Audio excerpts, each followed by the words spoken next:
CARRICK and ARBELOA aren't the headline names United and Madrid were chasing. They don't come with the next tactical genius aura like Amorim or Alonso, but the early results are already louder than the hype. CARRICK's United just beat Manchester City in the derby, and ARBELOA's Madrid ripped Monaco apart 6-1. Maybe the smaller name choices are actually the smarter fit for these two giant clubs, and here's why. Reason number 1. These clubs win when the stars feel trusted, not contained. Manchester United and Real Madrid are built like theatres for match winners. The crowd expects someone to decide the night with one run, one pass, one ruthless finish. That's why the most successful coaches here, historically, weren't always the most system famous. They were the best room managers.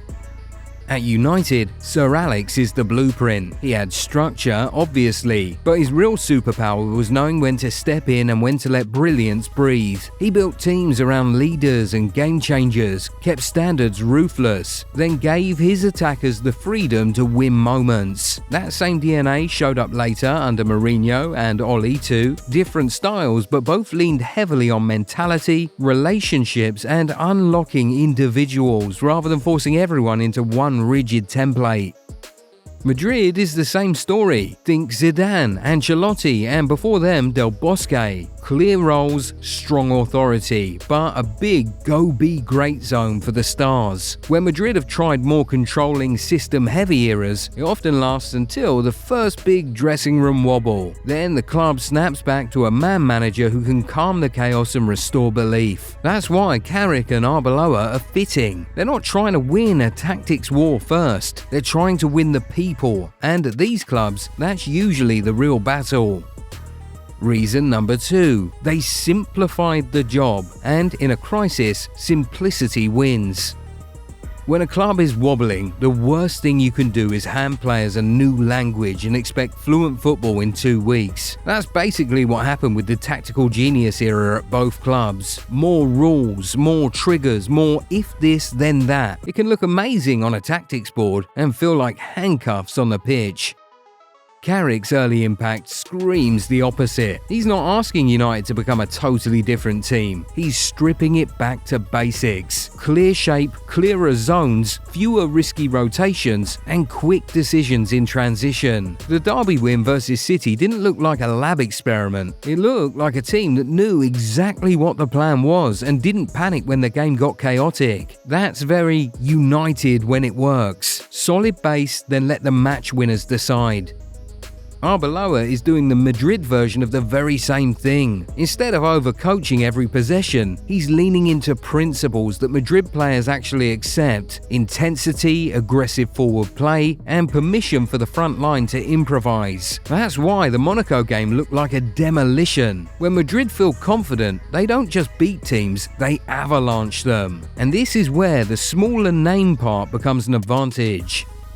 CARRICK and ARBELOA aren't trying to prove they're the smartest tacticians in the room. They're trying to make the room functional again. Less noise, less ego clash, more clarity.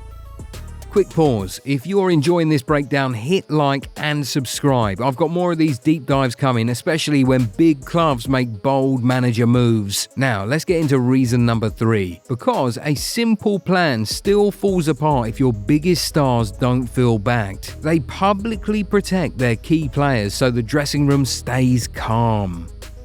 At clubs like Madrid and United, confidence isn't just a private thing, it's public. The crowd, the headlines, the former players on TV, everything leaks into the squad. That's why star protection is a coaching skill here. At the Bernabeu last week against Levante, the atmosphere turned nasty. Reuters reported boos at kickoff, whistles for Vinicius and Bellingham, and even chants aimed at Florentino Perez. Now, compare the messaging. Xabi Alonso's defense of Vinicius earlier in the month was supportive but measured. ARBELOA's defense is more hands-on and emotional. After the Levante match, he didn't just say he's important. He said he's going to help Vinicius rediscover his best. Asked asked teammates to feed him the ball more and even called him the most unpredictable player in the world. Then, after the 6-1 Monaco demolition, the tension disappeared and the crowd ended up chanting Vinicius' name, with Vinicius celebrating the Man of the Match trophy with Arbeloa. That is man management, not tactics. It's telling your superstar, I'm with you and the whole team is with you. Carrick is doing the United version of the same thing, just aimed at the whole squad. Before the City derby, he openly framed it as a fresh start, said he has a lot of belief in the group, and stressed that staff are there to support the players and build them up by focusing on what they can do. Then the results backed it up. The 2-0 derby win, a return of missing magic at Old Trafford. Arbeloa has had the headline moment with Vinicius, and while Carrick hasn't had a single one-player storyline yet, the principle is identical. Protect the players in public so they can play free in private. And that leads perfectly into the next reason, because protecting stars is step 1. Step 2 is how you build a simple structure that still lets them improvise. Reason number 4. They built a freedom-first structure that still has guardrails.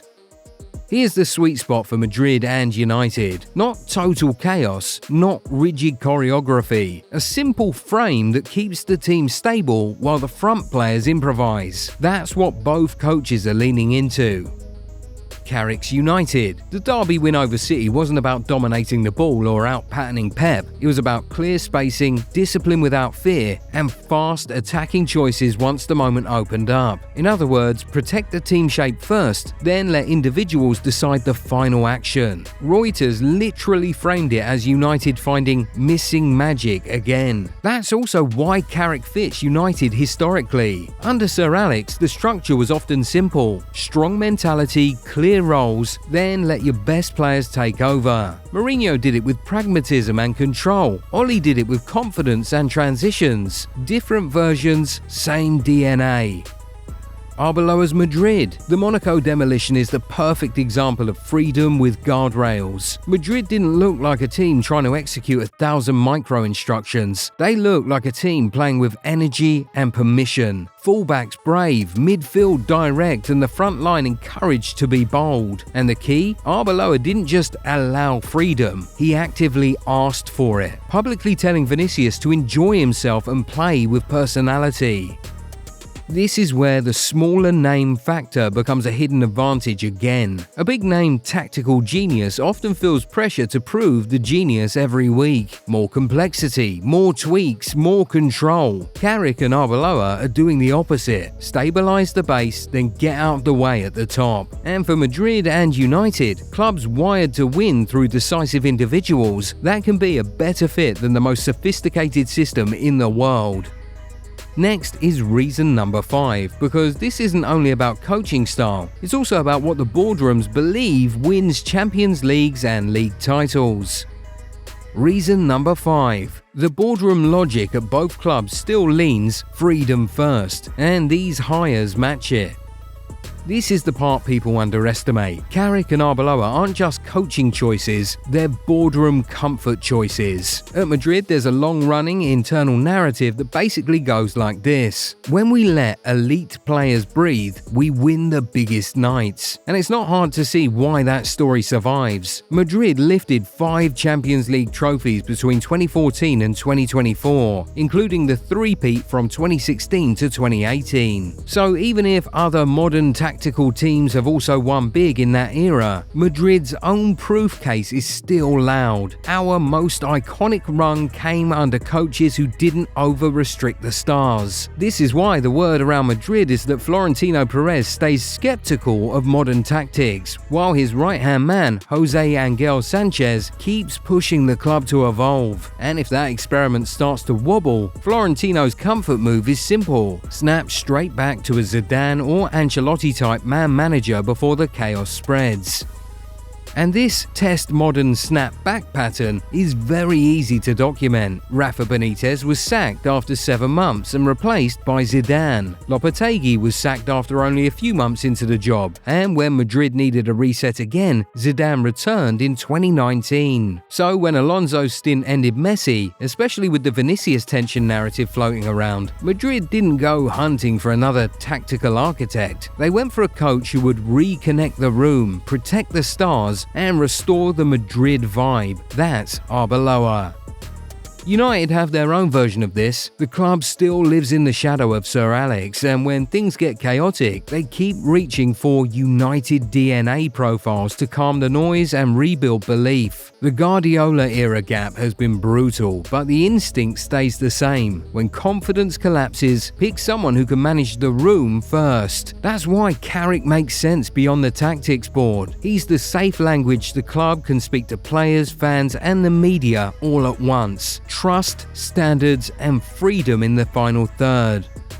If this breakdown helped, hit like and subscribe and drop a comment. Should Madrid stick with Arbeloa long term, and should United seriously consider Carrick beyond this season? If you want part 2, I'll break down their next big test and the manager rumours that could flip everything fast.